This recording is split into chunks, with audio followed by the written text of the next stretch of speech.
안녕하십니까. 생각보다 판이 큽니다. 제가 착각을 했어요. 저는 이런 사이즈는 감당 못합니다. 제가 그 다니엘 기도회가 익히 유명한 집회인 건 알고 있었는데, 그 목사님께서 작년에 이제 말씀을 하셨을 때, 이 왠지 좀 엄두가 안 나더라고요. 근데 올해 이렇게 목사님께서 끝까지 또 포기하지 않으시고 함께 하자고 요청을 해주셔서, 정신없이 덥석 그 손을 잡았는데 작년에 제 선택이 옳았어요. 이거는 제가 감당할 사이즈가 아닙니다. 제가 저 뒤에서 이렇게 걸어오면서, 하나님 여기는 제가 왜 저는 이래요. 상태가 늘 이래요. 저는 그게 개그우먼이고 방송하면 좀 에너제틱하고, 좀 뭔가 열정적이고 그 장악력이 있어야 되는데 엄청나게 소심해요. 그리고 겁도 많고, 이런 자리에 좀 일단은 잠깐만요 이러고 도망을 가는 딸이에요. 근데 항상 정신을 차려보면 서 있어요. 이게 뭔 조화성인지 난 정말 모르겠어요. 진짜 이런 걸 즐기는 사람도 있잖아요. 그런 사람 쓰면 되는데 하나님은 왜 굳이? 정신을 차려보면 또 여러분 되게 많아요. 왜 이렇게 많이 오셨어요? 여기 계신 분뿐 아니라 막 몇 층층이 다 찼던데요. 그리고 아까 예배 드릴 때 느낀 건데, 여러분이 여기 계셔야 되고 제가 여러분의 이야기를 들어야 돼요. 그러니까 정말 하나님의 그 계획하심을 저는 늘 모르겠어요. 그래서 그냥 모르겠으면 따르는 수밖에 없죠. 그래서 따르긴 따라요.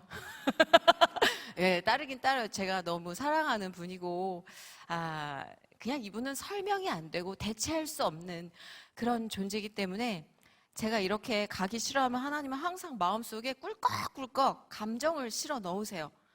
어떤 마음이냐면 그냥 사랑하는 마음. 그냥 사랑하는 마음. 누군가 대상 없는 그 생명 모두를 사랑하는 마음.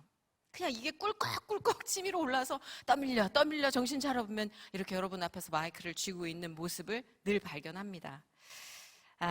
너무 좋네요. 이렇게 우리가 겨드랑이를 오픈하고 예배를 드릴 수 있는 게 몇 년 만입니까? 여기 흠뻑 적셔본 게 몇 년 만입니까? 그쵸? 영상 예배에 그 편리함에 중독돼서 어느덧 목사님 설교 중에 커피를 타 마시고 있는 저를 발견합니다. 정말 추접스럽더라고요. 제가 저 집사인데, 근데 여기에서 이렇게 뜨겁게 주님을 정말 느끼면서 온몸으로 그렇게 부르짖고 있는 여러분과 또 저의 이 모습, 우리 하나님은 얼마나 벅차고 기쁘실까. 진짜 끝내주네요. 아름다운 밤이에요. 아멘. 아멘. 저는 사실 여기 이렇게 계속 돌아다녀도 되죠? 이게 제가 좀 약간 출신이 천해가지고, 이렇게 가만히 있질 못해요. 그래서 막 돌아다니면 잘 알아서 잡아주세요. 근데 제가 진짜로 막 모태신앙이 아니에요. 저 1세대예요. 영적 그 전쟁 엄청 치열한. 그래서 저는 이렇게 워십 찬양 이런 거 보면 되게 품격 있어 보여요. 저의 첫 찬양은 권사님들의 비브라토로 시작됐거든요. 내가 사랑하는 책 비록, 여기 23살 때 권사님하고 그 비브라토로 새벽 기도에서 노래를 했기 때문에 여기서 막 이렇게 워십 찬양하는 거 보면 막 퍼포먼스 같고 되게 있어 보이고 약간 그래요. 모태신앙에 대한 약간의 로망이 있어요. 근데 뭐 아닌 분들도 계시고 모태신앙인 분들도 계시고, 여기는 뭐 그런 걸 구분하는 자리가 아니니까 그냥 그랬어요. 낯선 집회, 낯선 느낌, 이 모양이 소심한 딸에게 하나님이 하나의 영역을 키워서 확장시켜주고 계시는구나. 저는 사실 선포하고 함께하고 여러분을 계속 아우러서 갈 수 있는 힘도 끈기도 장악력도 없어요. 저는 혼자 위로받길 원하고 치유하는데 바쁘고, 제 기도를 하는데 급급해서 중보 기도가 좀 뒷전인, 아직은 갈 길이 먼 그런 성도예요. 그런데 아버지께서는 늘 제 이야기를 하나의 도구로 쓰기를 원하십니다. 저는 사실 제 이야기를 하기가 싫어요. 창피하기도 하고 아프기도 하고 부끄럽기도 하고 자존심 상하기도 하고 여러 가지로. 그리고 영상으로 편집돼서 어떤 식으로 영향을 줄지도 모르겠고. 근데 제 생각은 늘 그래요. 근데 늘 끝나고 나면 눈물을 네 줄기로 흐르면서 감사 기도를 드려요. 그래서 오늘도 하나님의 기획과 계획을 믿고 이 자리를 모두 하나님께 맡기기로 결심을 했습니다. 네, 그렇습니다. 원고가 없어요. 의식의 흐름대로 나오는 거기 때문에 부디 주님이 제 입에 개패를 주관하시어 쓸데없는 얘기가 튀어나오려고 하면은 살해라도 걸려서 캑캑거리게 해달라고 기도를 했어요. 제가 처음 교회를 간 거는 뭐 이제 예전에 뭐 부활절, 크리스마스 뭐 이렇게 고등학교, 중학교 때 미션 스쿨을 다녔으니까 기웃기웃한 거 외에 본격적으로 하나님을 만나기 위해서 교회를 간 건 23살이었어요. 그때 저는 개그맨이 된 지 한 2년 정도, 2, 3년 정도 됐던 때였고, 저희 집은 오래된 불교 집안이었기 때문에 17년간의 불자였던 어머니가 갑자기 바뀌어서 교회를 나간다는 것 자체가 사실은 와닿지 않았었어요. 그래서 어머님이 그냥 일탈이구나. 아빠가 사업이 잘 안 되니까 엄마가 그냥 종교를 한번 바꿔보는구나. 뭐 그런 정도로 생각하고 20살 정도의 딸에게 엄마의 변화는 그렇게 뭐 중요한 게 아니라 내 삶이 너무 중요했으니까. 근데 어머님이 항상 틈만 나면 절은 조용히 혼자 다니시던 분이 교회로 나가고 저희 어머니는 바로 새벽 기도로 가시고 방언 은사를 받으시고 바로 정말 저희가 작은 개척교회였는데 그 교회에 천군 만마처럼 일하시더라고요.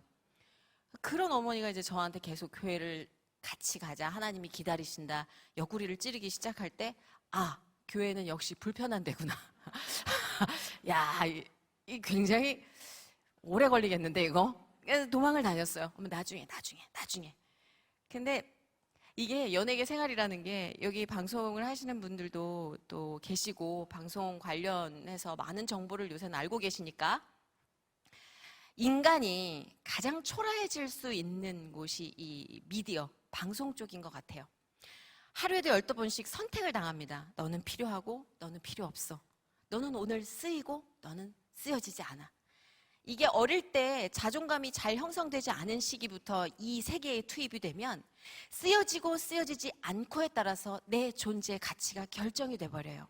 이게 하루 이틀, 한 달, 1년 누적이 돼버리면 어느덧 대중의 박수소리에 따라서 덩치가 커졌다 작아졌다 해요. 내가 누구인지 내가 스스로 알 기회조차 없이 다른 사람이 판단하는 내가 나라고 착각하면서 살게 되더라고요.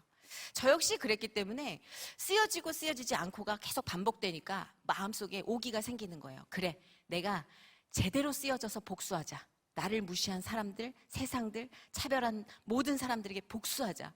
그 20대 초반의 그 부조리함에 맞서는 모든 응어리가 하나님과는 상관없이 유명해지자, 돈을 벌자, 성공을 하자.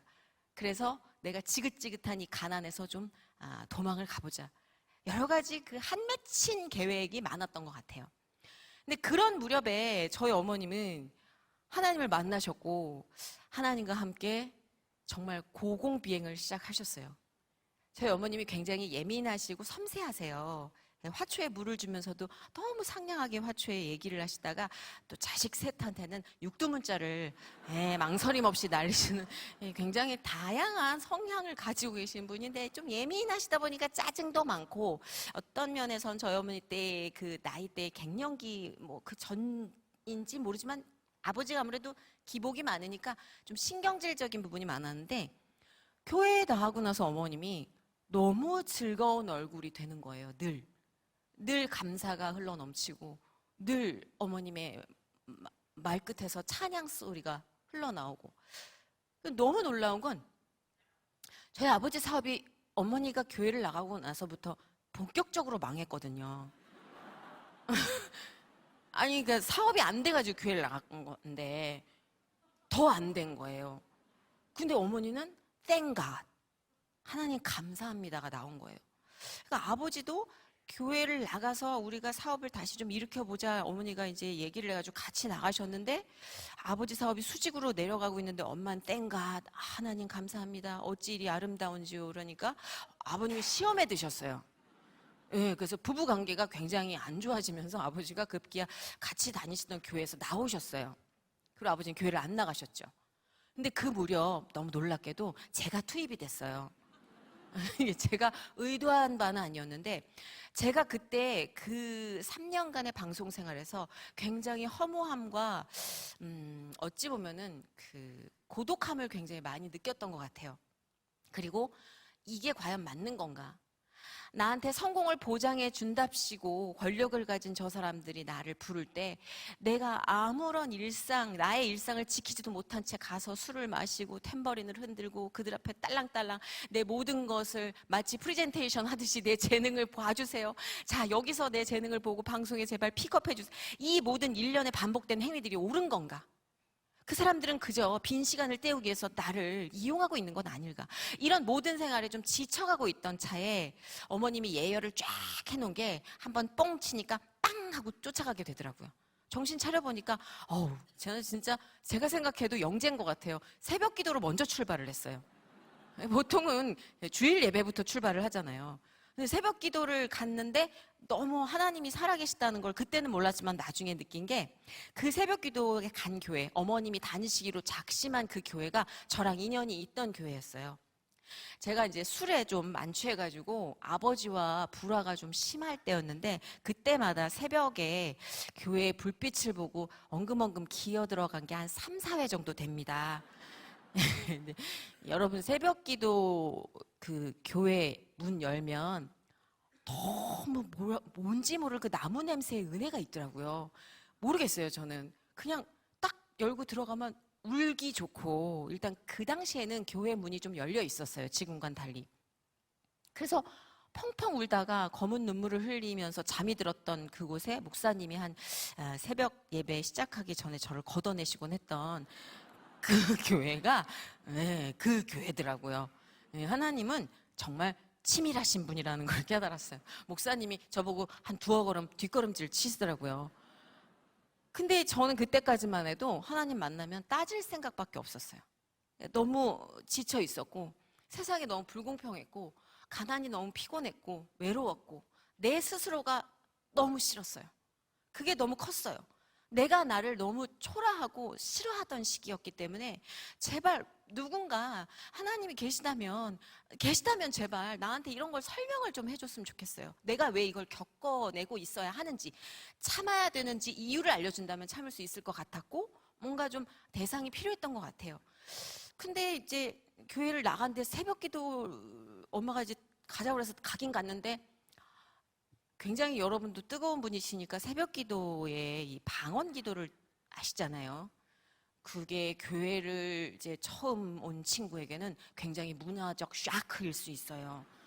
이 사람의 입에서 이제 개구리 소리가 나오기 시작하는데 랄랄랄랄랄랄랄 하시는 분도 계시고, 자세히 들어보면 알아들을 것도 사칙사칙사칙 이러고, 뒤에 아우 잘만 들으면 뭐 내가 아는 게 나올 것 같은데 계속 사칙사칙 하시는 분도 계시고, 어떤 분은 저쪽에서 계속 비행기를 타고 계시고, 이러니까 이런 일련의 동작과 행위들이 너무 나의 일상에서 보던 일반적인 반응이 아니었으니까 겁이 나서 뛰쳐나간 적도 몇 번 있었어요. 그래서 약간 며칠은 이 교회 조사해봐야 되는 거 아니야? 이러면서 약간 수사 마인드로 접했던 것도 없잖아 있었어요. 하나님을 만나야 되는데 왜 안 만나지지? 왜 안 오시지? 왜냐면 내가 중고등학교 미션 스쿨을 다닐 때 크리스찬 학교니까 부흥 강사님들, 간증 강사님들 오실 것 아닙니까? 근데 여러분들 여기도 다들 제 또래에서 훨씬 더 어려 보이시긴 하지만, 그 옛날 간증을 들어보신 분들은 아시겠지만 옛날 간증은 비포 애프터가 극적이었어요. 정말 헐리우드 블록버스터 영화였어요, 여러분. 예수님을 봤다 하면 뭐냐면 이마 정수리는 빛으로 뚫어줘야 봤다 할 수 있고, 해바라기 꽃밭 2만 평이 널려 있어야 예수님을 본 거고, 천사가 막 오케스트라 막 협연을 해줘야 주여 아무개야 일어나라고 하면 백덤블링으로 한번 2바퀴 굴러줘야 난 기적을 체험했다. 막 약간 극적이었어요. 좀 더 보태자면 전 개그맨이니까 약간 MSG는 용납해 주시리라 믿어요. 네. 그러니까 이제 하나님 하나님 만날 스탠바이를 해야 되잖아요. 야, 이거 기가 막히게 오실 것 같은데, 야, 이거 내가 어떻게 각오를 해야 되지? 그러면서 한편에선 따지고 싶은 거 이제 문항을 몇 개, 1, 2, 3.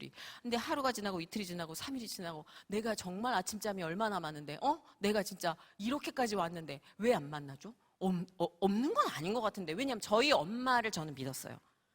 어머니가 그렇게 바뀌실 분이 아니거든요. 저는 북한이 먼저 바뀔 거라고 생각했어요. 이제 저희 어머니가 정말 폐쇄적이에요. 정말 크리스찬들을 싫어하셨어요. 왜? 다단계 판매 직원 같다고. 지들만 잘하지 왜 이렇게 끌고 들어가냐고. 그리고 왜 이렇게 번호를 따고 그렇게 남의 삶에 참견을 기도해 준다고 그러고 일주일에 한 번씩 방문을 두들기고 그러냐고. 뭐 이렇게 어머님들 되게 싫어하시는 그게 이 교회 문화가 이게 있잖아요. 통상 새신자들 일으켜 세우고 장미 주고 당신은 사랑받기 위해 표적 환영 막 엄마 이제 너무 싫어 난 그런 거 이렇게 유별났던 분인데 그분이 그걸 하고 계세요. 할렐루야 할렐루야. 노방전도 다니시고 그러니까 어머님이 이렇게 바뀌시니까 저 여인이 저렇게 바뀔 땐 이유가 있다. 이건 근거 없는 변화는 아닐 것이다. 저희 엄마가 의심이 엄청 많으신 분이거든요. 그러니까 저처럼 팔락기면 제가 그러려니 할 텐데 의심이 저렇게 많고 저렇게 예민하고 저렇게 모든 문화에 배타적이었던 사람이 저렇게 한 번에 가능하다고? 이게 있었던 것 같아요. 그래서 끝까지 지키는데 일주일이 지나고 2주일이 지나고 3주가 지나갈 무렵. 근데 지금 생각해도 놀라운 건 어떻게 그렇게 투덜대고 믿지도 않으면서 한 달을 넘게 갔을까요? 거기를? 그 시간에. 그러니까 그 나중에는 어머니가 그러더라고요. 난 부르지도 않았어. 네가 먼저 퉁글퉁글대면서 앉아 있었어 현관에. 이렇게 얘기를 하시더라고요. 전 기억이 안 나요. 근데 하나님을 만나버렸어요. 야, 이게 여러분 진짜 이렇게까지 얘기를 했는데 하나님을 만나버렸어요. 그 다음에 진짜 막 여기 뚫어야 되잖아요. 예? 그렇잖아요. 공식상 그래야 여러분 이렇게 많이 모인 분들이 막 다시 쫙 이렇게 할 수 있는데 애매해. 이게 진짜 죄송해요. 아니 막 그래야 되잖아요. 막 선이야 막 이러면 이래야 되는데 들어갔는데 애매해요. 근데 여러분 그거 아세요? 여기도 아마 그 느낌을 아실 거예요. 세상에 내가 당당하게 얘기할 수 없을 정도로 애매해요. 그쵸? 나 이런 확실한 기적을 체험했어 라는 게 아니라 좀 밋밋해요. 그리고 누군가는 야 그거 네 감정에 취해서 그래 라고 공격의 여지도 있어요. 빼박 증거가 없어? 뭐 내 삶이 손바닥 뒤집듯이 바뀌어야 내가 자랑을 하고 비포에부터 딱 얘기를 하지. 그렇게 공부 못했는데 서울대를 갔다 뭐 이렇게. 그것도 아니야. 뭐 극적인 반전이 없어요. 근데 여러분 그 애매한 만남으로도 충분히 우리는 인생이 전복될 수가 있더라고요. 와, 와, 어떻게 그래요? 아니 어떤 분이시길래 이렇게 애매한 머리털 한 가닥 같은 그분의 정말 새끼 손톱 하나를 터치했을 것 같은 정말 감질나는 만남의 기억이 평생을 지배할 수 있어요? 저는 아직도 설명이 안 돼요. 저는 그때 예수님의 전신을 봤다는 생각 절대 못해요. 왜냐하면 그 이후로부터의 제 삶이 너덜너덜합니다. 제가 너무 부끄러운 아버지의 딸이기 때문에 전신을 봤다면 이렇게 살면 안 되죠. 근데 그때는 머리부터 발끝까지 압도당하는 경험이었어요. 그건 뭐였냐면 능력이 짱짱한 재벌 아빠를 만나는 게 아니라 너무나 가늘고 너무나 찰나였지만 너무나 어디 자랑할 수 없을 정도로 순박한 고백이었지만 확실하게 제 가슴으로 들어왔어요. 제가 여기 서 있는 이유입니다. 내가 너를 사랑한다. 사랑한다. 사랑한다. 내가 너를 사랑한다. 여러분, 이게 제가 그동안 부모님의 사랑을 못 받은 것도 아니고, 부모님이 그래도 어려웠지만 나름 또 저희 아버지도 좀 폭력을 쓰셨지만 또 이뻐할 때는 화끈하게 이뻐하셨거든요. 너무 화끈해서 탈이었지만 예뻐요. 이게 예뻐하셨어요. 기억이 있어요, 사랑받은. 그리고 사랑에 대한 정의를 배우고 사랑에 대한 감정도 어떤 것이다, 우리가 배운 것들이 있을 거 아니에요. 그 모든 걸로 또 대치가 안 되는 완벽하고 절대적인 사랑. 내가 너를 사랑한다. 제가 여기 서 있는 이유가, 제가 싫다고 몸부림칠 때마다, 제 얘기가 하기 싫어요라고 하나님께 대들 때마다 하나님이 그 고백을 불러오세요. 내가 너를 사랑하는데 내가 정말 또 사랑하는 내 새끼가 있어. 근데 걔가 내가 있는 걸 몰라. 내가 너한테 이렇게 알려주듯 걔한테도 알려주고 싶어. 내가 너를 일으켰듯 걔도 일으키고 싶어. 내가 너를 위로하고 안았듯 걔도 위로하고 안아주고 싶어. 이게 마음속에서 부글부글 끓어올라서 견딜 수 없게 만드시는 거예요. 제가 이렇게 여러분을 만나는 근간은 바로 이 고백이에요. 이 고백이 저를 꼼짝 못하게 해요. 내가 너를 사랑한다. 저는 저 스스로도 사랑하지 못했어요. 제 스스로도 끔찍할 만큼 초라했고, 제 스스로 너무 비참했고, 사회가 쌓아놓은 많은 스펙들이나 어른들이 요구하는 모든 요구 조건, 방송이 원하는 그 모든 요구 조건에서 다 비껴나간 존재인 것 같았고, 나는 쓸데없이 버티고 있는 잉여인간인 것 같았어요. 근데 그분이 그냥 쓱 들어오셔서 그런 걸 다 찢어내고, 너 그냥 있는 그대로 너를 내가 너무 사랑해. 그게 여러분 너무 솔직하고 너무 순수해서 견딜 수 없이 스스로 초라해지기 시작했어요. 왜 초라해지냐면, 내가 이렇게 압도적인 사랑을 받아도 되나? 내가 이렇게 사랑을 받을 자격이 있나? 그래서 처음 터져 나온 말은, 주님 죄송해요. 죄송해요, 주님. 내가 주님이 저를 이렇게 사랑하는 줄 몰랐어요. 제가 주님이 계시는지 몰랐어요. 이게 진짜 주님 맞아요? 주님, 잘못했어요.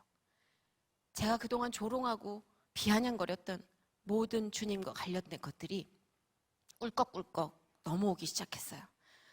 내가 이렇게 사랑을 받는 애였구나. 그 다음엔 고맙습니다. 고맙습니다, 주님. 왜냐하면 여러분, 그 고백은 너무 무시무시한 게, 정말 비참한 사람에게 모든 게 잘 될 것 같다는 그 답을 한 방에 꽂아줘요. 내가 진짜 이대로 될까? 나 잘 살고 있는 거야? 나 엄청난 실수를 해버렸는데? 나 빗나왔는데? 나 이미 끝난 것 같은데? 라고 생각한 우리 모두에게 내가 너를 사랑한다는 위로뿐만이 아니라 앞으로 내가 너무나 근사해질 수 있다는 그 희망까지 총체적인 과거, 현재, 미래의 정답을 꽂아줘요. 견딜 수가 없이 벅찬 거예요. 너무 기쁜 거예요. 하나님 감사해요. 감사해요. 너무 감사해요. 그 감사가 끝도 없이 밀려오니까, 내가 하나님 만나면 이거 따질 거야. 내가 얘 진짜 가만 안 둘 거야. 이 파일이 다 날아갔어요. 다 날아가 버렸어요. 그 감사가 너무 커서. 제가 겪은 일들 때문에 많은 분들은 걱정을 많이 하세요. 믿고 있다가 신앙생활 열심히 하다가 그렇게 비극적인 사건으로 인해서 대중의 외면과 의혹과 이런 것들을 다 싸질머지고 사는 정선이 자매를 걱정 많이 했어요. 기도했어요. 라고 해주시는데, 저는 그 감사가 없었으면 버티지 못했을 거예요. 제가 그때 하나님 처음 만났을 때 그 사랑받는 것에 대한 감사가 너무 많은 사람들을 미워하고 너무 싫어하는 제 스스로를 예뻐하고 용서하게 된 것처럼, 이 감사 앞에서는 어떤 감정도 어떤 의문도 중요하게 되지 않더라고요. 물론 그거를 깨닫기까지는 또 많은 과정과 일련의 일들이 있었지만, 제가 여러분 앞에 선 이유는 이 사랑 고백과 감사, 그거 외에는 설명이 불가능할 것 같아요. 그래서 여러분, 우리 처음에 하나님 만나신 분들은, 그러니까 만났다라고 딱 내가 인격적 하나님을 체험했다라고 느껴진 순간부터 와, 미친 듯이 웃잖아요. 안녕하세요.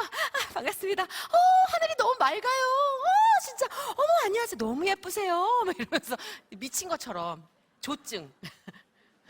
예, 그렇지 않아요? 약간 상황은 안 바뀌는데 괜찮아. 할렐루야. 이러면서 저희 어머니를 이해할 수 있었어요.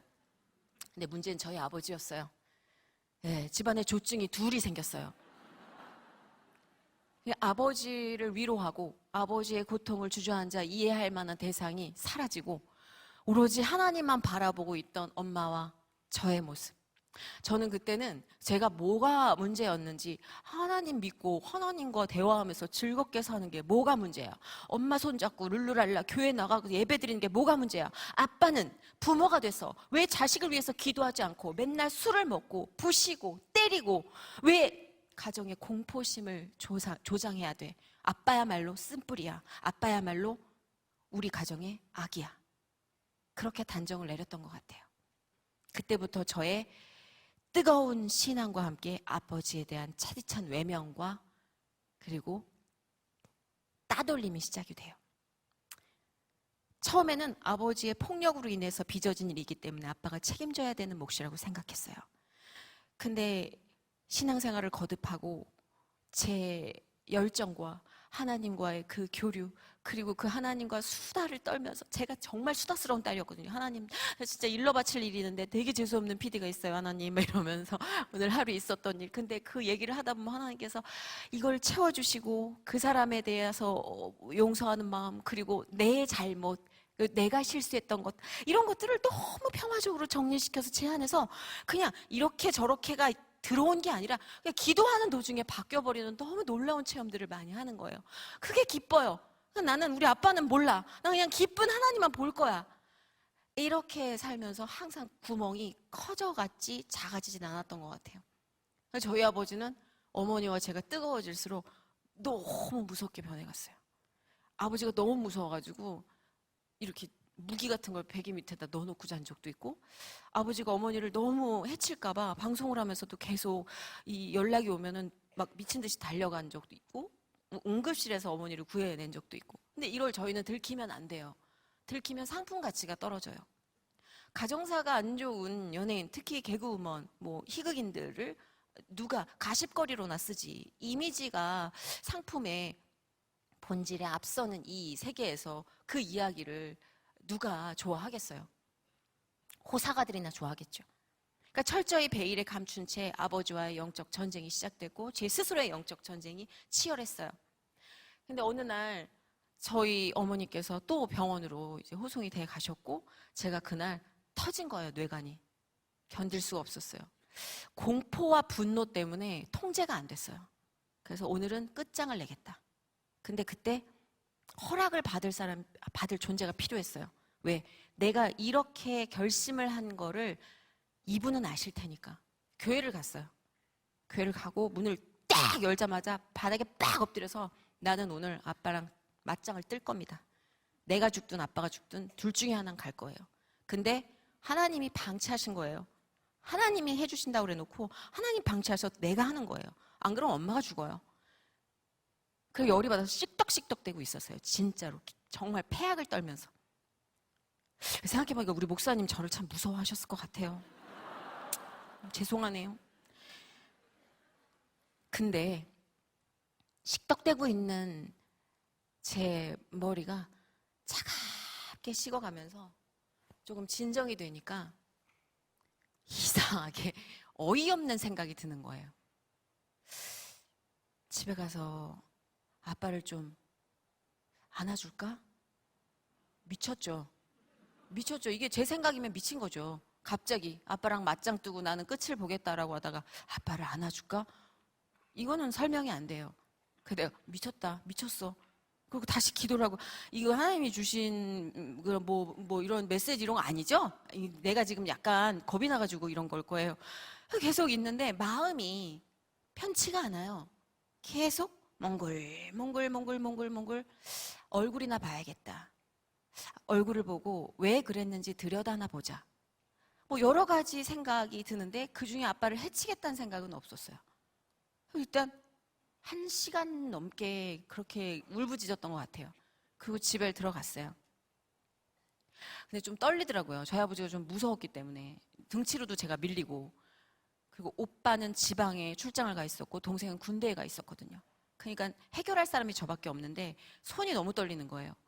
그래가지고 나는 이 마음 하나님이 주신 거라고 그럼 믿고 일단 문 엽니다. 내가 어떤 결론을 내릴지 난 모르겠어요. 하나님, 솔직히 나는 나를 못 믿겠으니까 하나님이 해결해 주세요. 그리고 키를 그냥 드렸어요.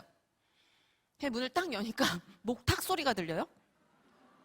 뭐지? 보니까 아빠가 술상을 봐놓고 불교 채널을 틀어놓고 계시는 게 보이는 거예요. 빵 터졌어요. 너무 귀여워서. 아빠는 기독교의 반대는 불교라고 생각했나 봐요. 내가 이 모녀에게 대적할 수 있는 거는 불교 채널을 틀어놓고 어깃장을 죽이는 거다. 근데 그 순간 여러분, 공포가 사라지고 4살짜리 꼬맹이 뒷모습이 보이는 거예요. 고집쟁이 남자애가 보이는 거예요. 공포가 사라지고, 아니 이게 내가 너무 귀엽네 라는 생각이 드는 순간 제가 막 제 쌍심지도 이렇게 확 내려가면서 아버지 옆에 풀썩 앉았어요. 그래서 우리 아버지 이렇게 보는데 난 그게 느껴지는 거예요. 우리 아버지가 쪽팔려 하고 있구나.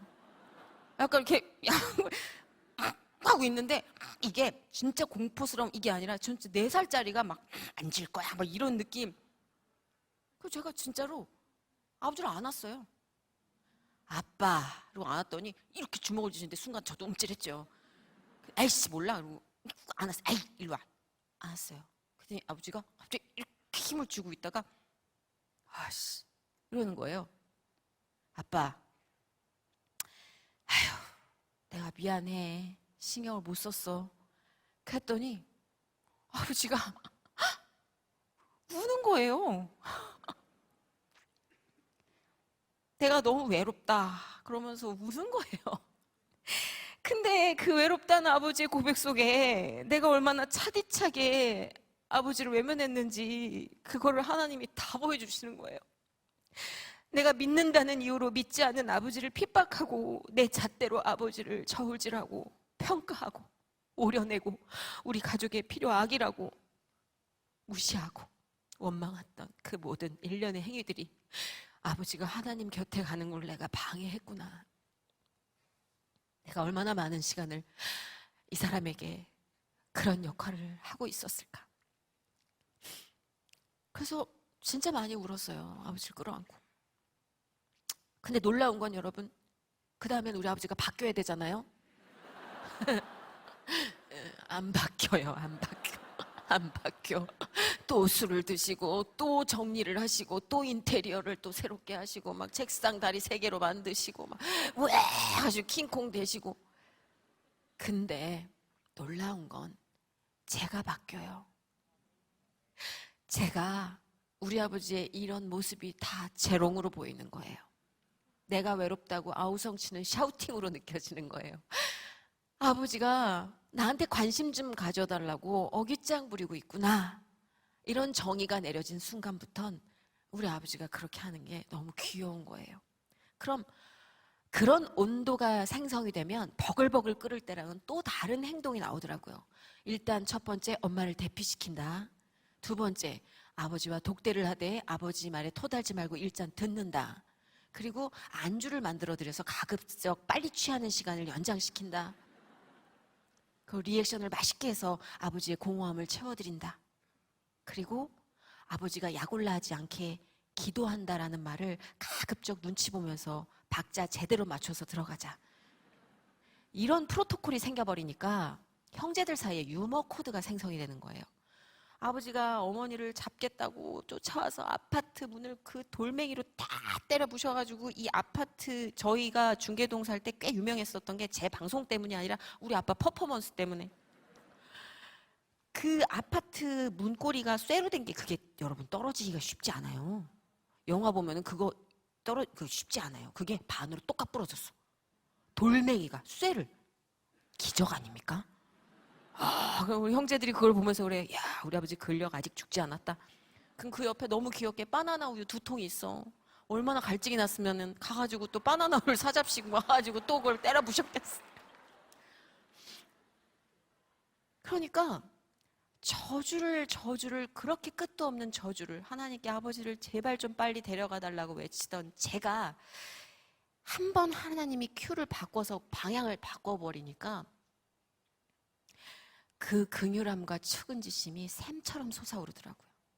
물론 인간이기 때문에 앞서거니 뒤서거니 정체기도 있었고 조금은 지난한 시간이 걸렸지만 그렇게 아버지가 주님 만나서 예배드리며 아멘을 외치기까지 대략 25년 정도 걸렸어요.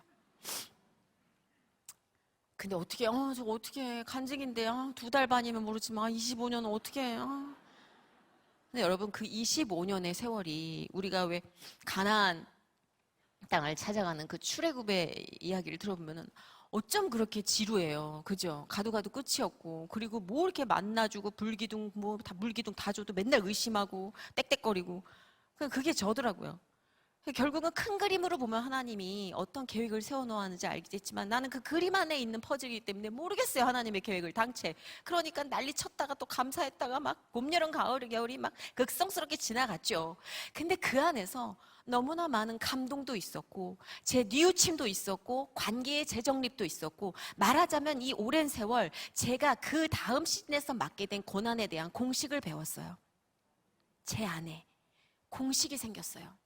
하나님의 사랑에 대한 기억과 기록이 생겼어요. 그리고 그 일을 해결해 나가는 지루한 과정 안에서 공식이 생겼어요. 그 다음엔 대입. 그래서 사실 저는 아버지와 치르던 영적 전쟁이 제 인생에서 가장 힘든 시기였어요. 남들은 대중의 외면과 그리고 사랑하는 사람들을 자살로 잃을 때 그리고 그 모든 비난과 의혹의 화살을 네가 받을 때라고 얘기를 하지만 이미 그럴 땐 하나님께서 저에게 너무나 많은 갑옷을 입혀주셨고 기도를 주셨고 기도해 주시는 여러분을 주셨어요. 저는 고난에 대해서 정의 내릴 수는 없어요. 근데 인간은 고난과 상처를 극복할 수 있습니다. 있는 힘을 하나님께서 주셨어요. 근데 하나님이 개입하지 않으시면 이 상처와 고난이 얼마나 한 인간을 우쭐대게 하는 우상이 될 수 있구나 라는 걸 제 스스로 느꼈어요. 분명히 제가 여러분께 하나님의 공식이 생겼어요 라고 이렇게 자신 있게 얘기했음에도 불구하고 그 당시에 저는 아버지의 이 관계 속에 계시던 하나님, 나에게 지혜를 주시던 하나님을 기억해서 잊었어요. 새로운 고난 앞에 하나님 자체가 생각이 안 났어요. 그렇게 근사하게 연예인 쳐놓고 이 정도 하나님 이 예배를 드리는 건 진짜 대단한 거 아닙니까? 이러면서 자랑을 하던 신앙적 우월감에 빠졌던 제가 하나님을 비난하고 원망하고 조롱하기 시작했어요. 제 2번째 시련 앞에서. 전 상상을 못했어요. 저는 저한테 그런 인생이 있다는 거 아마 티저로 봤으면 그냥 넷플릭스 드라마인가 보다라고 생각을 했지 내 개인의 일이라라는 생각을 절대 못했을 것 같아요. 이게 사람 1인분 인생인가? 이 역경이 과연 1인분인가? 싶을 정도였어요. 제 스스로는 느끼기에. 전혀 생각을 못했던 맥락일 수밖에 없었던 게 저는 결혼에 대한 생각도 별로 없었고 왜냐하면 어렸을 때부터 가정생활이 원만하지 못해서 큰 뭐 희망은 없었는데 예수님 믿고 나서부터는 가정예배 드리고 평온하고 좀 육두문자 안 날리는 집에서 살아봤으면 좋겠다 이런 소박한 희망이 생겨서 그런 배우자를 만나서 결혼했다고 생각을 했고 인격적으로는 굉장히 선한 양이었어요. 물론 신앙이 없었지만 신앙을 가지겠다 약속을 했고 같이 예배를 드리고 예배 드리면서 울며 기도를 드리고 뭐 이런 일련의 행위들로 인해서 믿어 의심치 않았어요. 나는 어렸을 때 내가 느꼈던 모든 고통에 대한 보상을 결혼한 후에 받을 수 있겠구나. 이건 뭐냐면 예수님만 믿으면 나는 고통 풍파 없이 쓰나미 없이 난 꽃길만 걸을 거야 라고 장담했던 제 모습을 그대로 투영하는 것 같아요. 결혼을 했는데 아주 행복했어요. 저는 금사빠라서 3개월 연애하고 5개월 만에 결혼 결심하고 결혼을 했어요. 참 지금 생각해보면 굉장한 용기죠. 근데 그러고 나서 10개월 있다가 떠났어요. 저 스스로도 그 사람이 제 인생에 왔던 건가 함께 했던 건가도 실감이 아직 나지 않을 때 떠났어요. 그러니까 그 슬픔이라는 건 이루 말할 수가 없는 것 같아요. 근데 사람이 참 간사하죠. 사랑하는 사람이 떠났어요. 사랑한 사람이 너무나 비극적인 자살이라는 방법으로 내 곁을 떠났어요. 왜 그랬을까? 왜 난 몰랐을까? 왜 나는 이걸 눈치 못했지? 얘는 뭐가 그렇게까지 힘들었을까? 아, 돈 문제. 그럼 나한테 왜? 나 얘기를 못했을까? 내가 그렇게 못 만들었나? 아, 내가 그 아침에 그렇게 얘기하지 않았으면 안 갔을까? 내가 만약에 붙잡았으면 안 갔을까? 만약에라는 생각이 정말 제 뇌를 갉아먹어요. 만약에. 그리고 모든 살아있음에 죄책감을 느껴요. 밥을 먹을 수도 없고, 눈을 떠서 하늘을 볼 수도 없고, 내가 살아있다는 것 자체에 대한 죄책감이 너무 심하게 느껴질 정도였는데, 사람이 간사한 건 외부에서 공격이 들어오고 이 죽음에 대한 의혹을 저한테 묻기 시작하고 제가 억울해지는 부분이 많아지자 슬픔은 바로 분노로 바꿔버려요. 네가 어떻게 나한테 이래가 돼버렸어요. 네가 어쩌다 이렇게 됐어가 아니라 네가 어떻게 나한테 이래. 버림받은 느낌이 들었어요. 너는 이걸 해결하고 갔어야지. 원망하기 시작했어요. 그리고 세상 사람들을 원망하기 시작했어요. 딱 보면 몰라? 그리고 제가 아는 사람들을 원망하기 시작했어요. 어떻게 당신들이 이걸 몰라? 누가 봐도 내가 억울한데. 제가 설명을 하겠다는 생각보다 이거 당연한 사실을 몰라준 세상에 대한 분노가 그글드글 끓어오르기 시작했어요. 그리고 거짓말로 헤드라인을 장악하는 일부의 기자들, 언론, 그리고 거짓말로 나를 기다린다고 위장하던 방송국의 달콤한 말들, 결국은 버릴 거면서, 이런 모든 상처와 분노들이 결국 다 모여서 하나님께로 향했어요. 당신이 나를 사랑한다고 그래놓고, 당신이 나를 포기하지 않을 거라 그래놓고, 당신이 나를 지켜줄 거라 그래놓고, 당신은 지금 내가 여기서 생매장 당하는 걸 그냥 보고만 있잖아. 당신이 나를 사랑한다는데 나는 당신의 사랑을 느낄 수가 없다고. 나는 죽고 싶어. 난 당신에게 내가 엉망으로 망가지는 걸 보여줄 거야. 내가 이렇게 끔찍하게 죽어가는 거 보게 할 거야.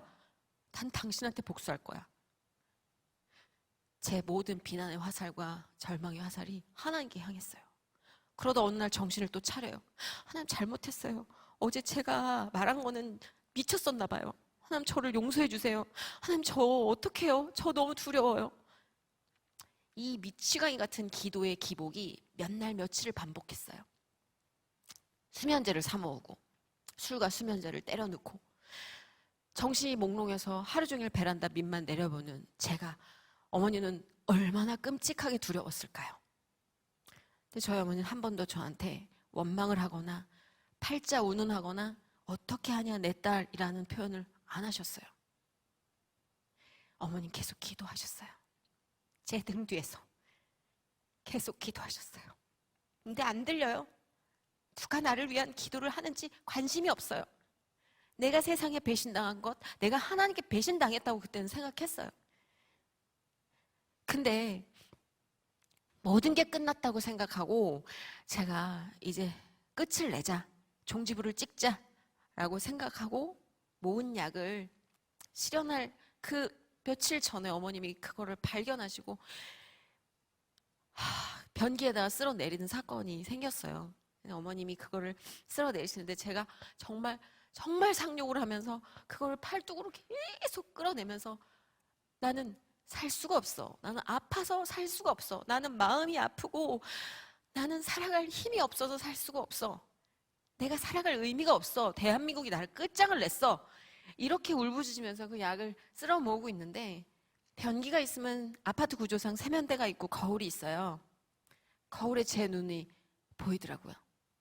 근데 저는 그때까지만 해도 저는 끔찍하게 슬픈 얼굴을 하고 있을 거라고 생각했어요. 제 눈이 세상 누구보다 슬플 거라고 생각했고, 제가 세상에서 가장 불행하고 슬프다는 제 연민에서 허우적거리면서 나오질 못할 때였어요. 근데 제 얼굴이 보이는데 제 눈이 웃고 있는 것 같았어요. 번들번들거리면서 마치 살인에 취한 살인마가 살인을 앞두고 즐거운 쇼를 기다리는 듯 번들번들거리는 눈으로 웃고 있는 듯한 느낌을 받았어요. 살면서 그렇게 무서웠던 적은 없었어요. 그리고 바로 무릎을 꿇고 하나님을 향해 기도를 했어요. 제 인생을 통틀어 가장 절박하고 솔직한 고백을 했어요. 살려주세요. 살려주세요. 제가 너무나 무섭습니다. 살려주세요. 그리고 무릎을 꿇고 있는데 계속 눈물인지 콧물인지 범벅이 돼서 얼굴을 다 망치고 있는 가운데 마음에 잠잠함이 느껴지기 시작했어요. 잠잠함, 평화, 평화, 평화, 평화. 그리고 숨을 고르게 쉬고 있는데 하나님의 고백이 느껴졌어요. 내가 너를 사랑한다.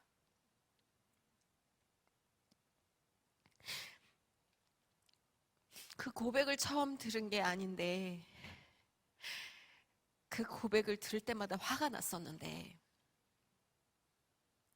그래 하나님이 그러실 리가 없어. 그래, 내 안에는 하나님에 대한 기록이 다 있어. 하나님이 그러실 분이 아니야. 그래, 난 이분을 믿지 못했어. 이분은 계획이 있을 거야. 그래, 하나님 나를 사랑하셔. 나는 믿음이 다시 뚜렷하게 생겨나기 시작하더라고요. 그리고 나서 하나님께 그때는 몰랐는데 제가 하나님 믿은 다음에 처음으로 물었던 것 같아요. 하나님, 저는 이제 어떻게 하면 돼요?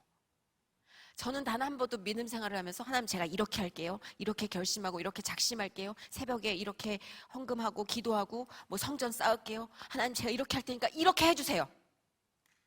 온통 딜이었어요. 한 번도 하나님 저 왜 태어났어요? 하나님 저 어떻게 살기 원하세요? 하나님 제가 무슨 일을 하기 원하세요? 라고 궁금했던 적이 없어요.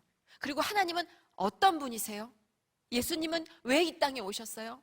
예수님은 왜 그렇게 비참하게 태어나셔서 비참하게 가신 거예요? 왜요? 무엇 때문에요?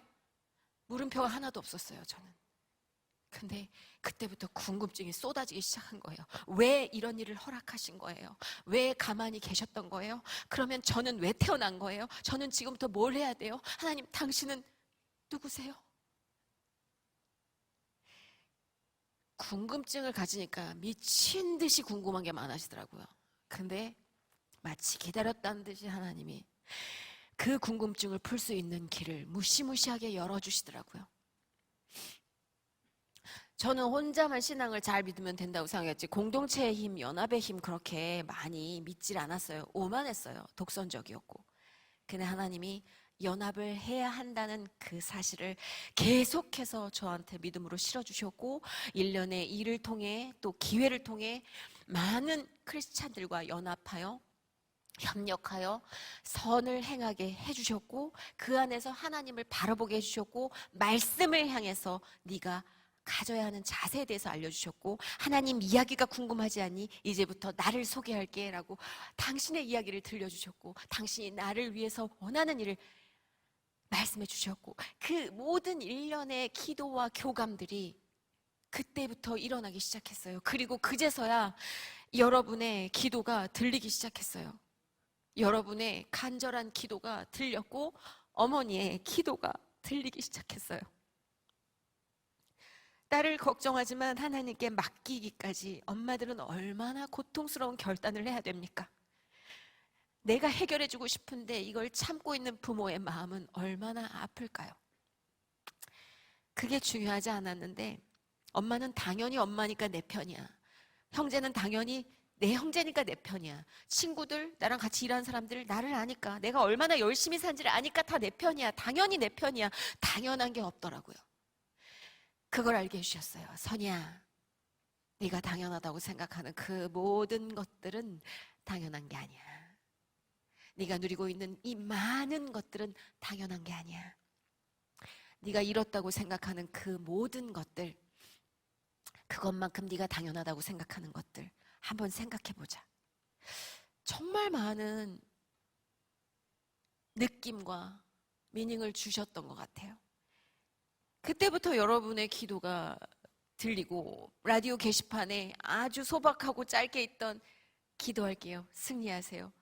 당신을 응원해요. 라는 말들이 들어오기 시작했어요. 95%가 악플이었기 때문에 일반적인 글을 고르기가 힘든 상황이었어요. 끔찍하다, 무섭다, 사이코패스다, 어떻게 저런 상황에서 웃고 있냐, 돈독이 올라. 이런 말들은 물론이고 너를 기어코 내가 죽여버리고 말겠어라는 뚜렷한 목적의식으로 논리를 갖춰서 엄청나게 장문으로 쓴 악플들도 많았어요. 근데 여러분 놀라운 건 제가 읽질 않아요. 예. 근데 더 놀라운 건 누군가 그대로 얘기해줘요. 나쁜 소식을 에너지 넘치게 신이 나서 전해주는 친구 여러분도 갖고 있지 않으세요? 가끔씩 너 어떡하니 진짜 너 어떡해 진짜 너 때문에 어떻게 걱정됐어 라는 친구 앞에서 좋냐?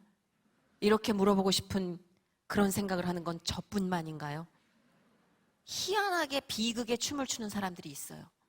남의 비극에 굉장히 힘이 넘치는 사람들이 있습니다. 근데 나중에 하나님이 그러시더라고요. 냅둬라. 그렇게 해서라도 내가 안정된 상황에 있다는 걸로 위로받고 싶은 마음의 발로야. 너도 그랬잖아. 생각해보니까 저도 관심 없는 사람들 루머에는 굉장히 뜨거운 반응을 가졌었더라고요. 근데 정말 자녀를 잃은 엄마의 고백, 그리고 무신론자의 위로. 나는 하나님을 안 믿어, 정선희 씨. 근데 나는 정선희 씨를 평소에 좀 예뻐했어. 그래서 내가 우리 동네에 십자가가 보이길래 정선희 생각이 나서 들어갔지. 그래서 내가 기도했어. 당신 새끼 당신이 챙기세요 라고. 나 잘했지? 이러고 편지가 와요. 근데 여러분 그게 한 달을 살게 하고 1년을 버티게 하더라고요. 삐뚤빼뚤한 글씨로 동물농장 이모 또는 언니 감기 빨리 나으세요. 엄마 아빠가 왜 안 나오냐 그랬더니 아프다 그랬나 봐요. 기도할게요. 주기도물 적어놓은 고사리 손. 그 모든 흔적들, 채취들이 확장이 되기 시작했어요. 그 다음부터 무시무시한 속도로 내가 당연시해서 내 주파수에서 없앴던 것들이 땡큐의 의미로 확장되기 시작했어요.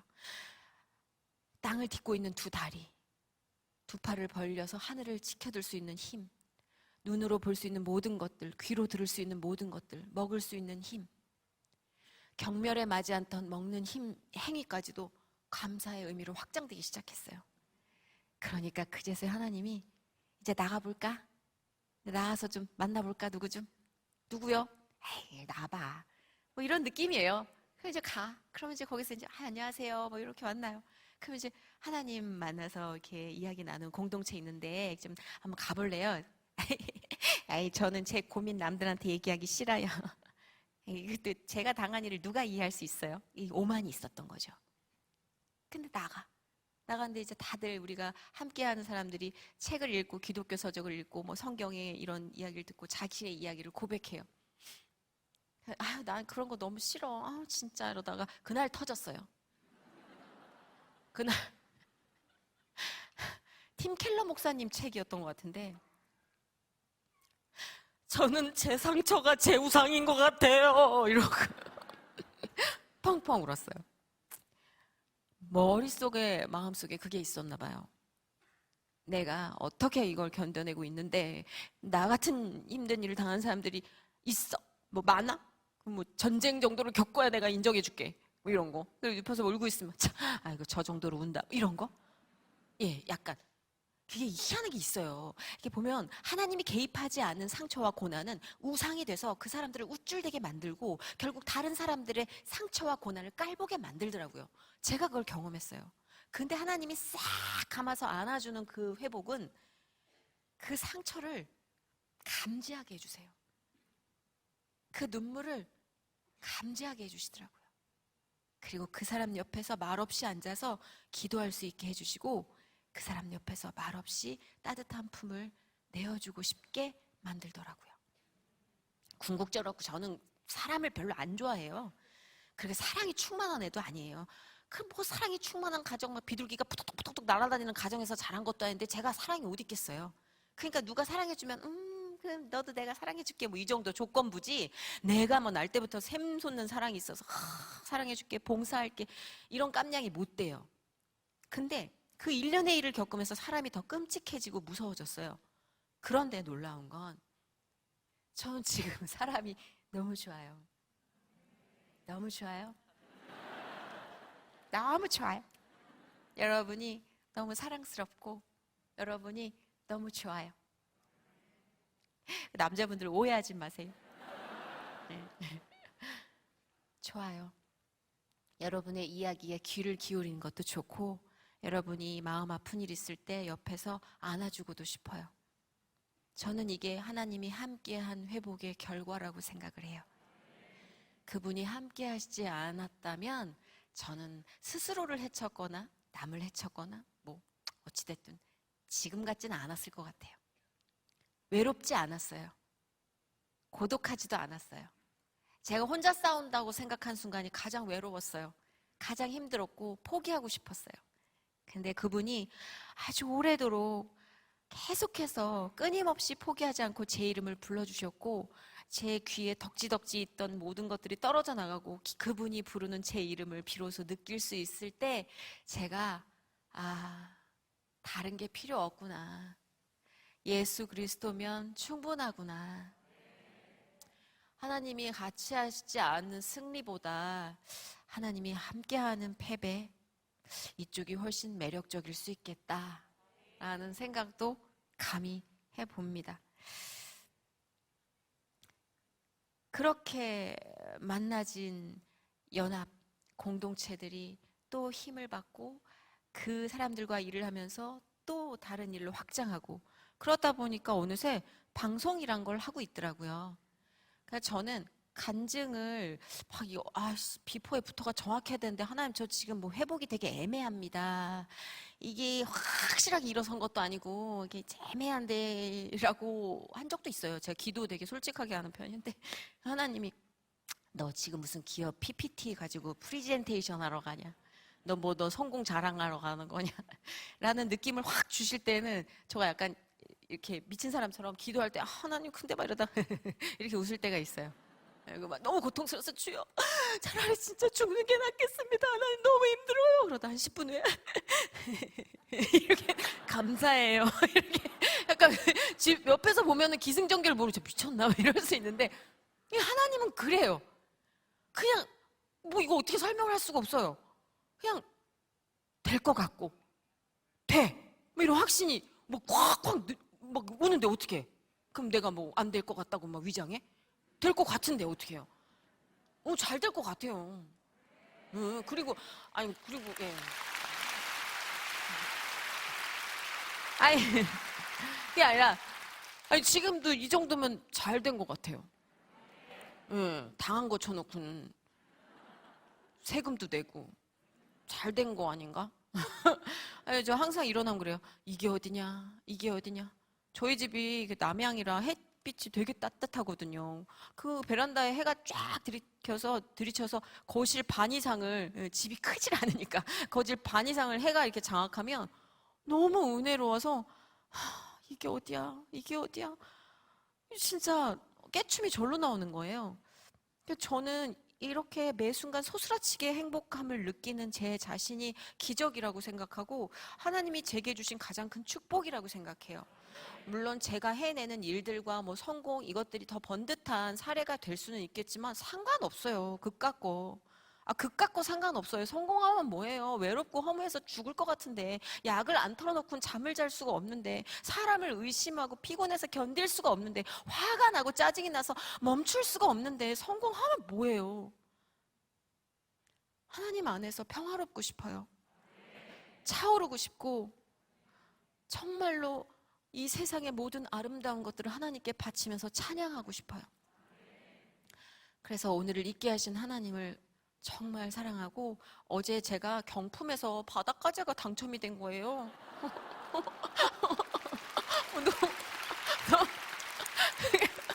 진짜 여러분 바닷가재 간증 처음 들으셨죠?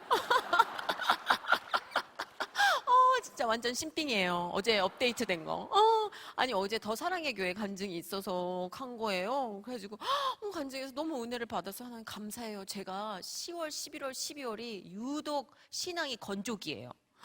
그럼 하나님이 또 촉촉하게 이런 집회에 또 이렇게 멱살을 잡아다 놓으시면 저 혼자 막 충만해져가지고 막 이러는데 어제도 막 더 사랑의 교회에서 오면서 또 좀 좋아요 하나님 막 이랬는데 저녁 식사 약속에서 저녁 식사를 하는데 갑자기 바닥까지 1kg 제가 43번을 이렇게 뽑았어요. 그래서 먹고 있는데 갑자기 43번 그러는 거예요.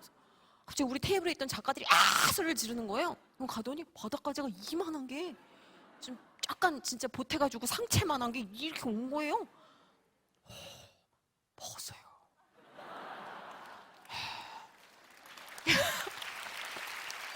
아니 근데 이게 이제 뭐 선물인지 아닌지 몰라요. 근데 그냥 난 선물 같아요. 아니 그래서 바닥까지 먹기 전에 하나님 감사합니다. 이러고 어제도 막 오면서 하나님 사랑해요. 막 이러는데 정말 스스로 너무 간사하더라고요. 그거 바닥까지 1kg에 사랑 고백이 10번 나오더라고요.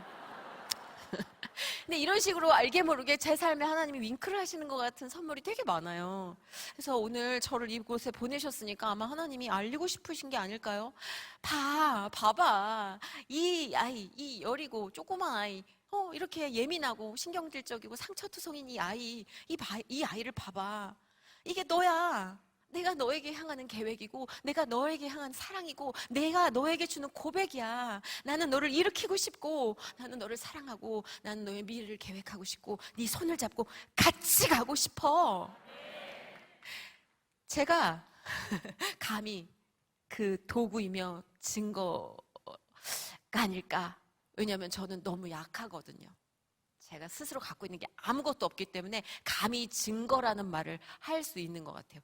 저는 스스로 사탄 버금가게 악해질 수 있는 악의 꿈나무입니다. 저는 한시도 하나님의 개입이 이루어지지 않으면 이 중에 누구보다도 사악해질 수 있어요. 그걸 알기 때문에 감히 제가 증거라고 말씀드리는 것 같아요.